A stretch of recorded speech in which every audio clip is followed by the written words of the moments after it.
ఉగ్రం వీరం మహావిష్ణుం జ్వలంతం సర్వతోముఖం నరసింహం భీషణం భద్రం మృత్యుర్నమామ్యహం. ఈ మంత్రం విష్ణుమూర్తి అవతారాల్లో ఉగ్రరూపమైన నరసింహస్వామి మంత్రం. ఇది పఠిస్తే అన్ని భయాలు పోతాయంటారు. సంవత్సరంలో 12 గంటలు మాత్రమే నిజరూప దర్శనం కలిగే లక్ష్మీ నరసింహస్వామి దేవాలయం దగ్గర ఉన్నాం. సింహాచలం లక్ష్మీ నరసింహస్వామి దేవస్థానం. స్థల పురాణ ప్రకారం విష్ణుమూర్తికి హిరణ్యకశ్యపుడు పరమ విరోధి.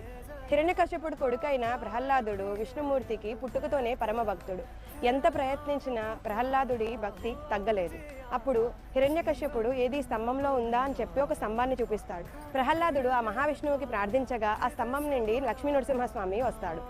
ఇంకా ప్రహ్లాదుడు మొట్టమొదట ఇక్కడ వరాహ నరసింహస్వామిని ఆరాధించాడు. ఇక్కడ ఉగ్రరూపాన్ని చల్లార్చడానికి ఇక్కడ వరాహ నరసింహస్వామికి చందనం పూస్తూ ఉంటారు. For more updates, do follow Srivalli Diaries. Thank you.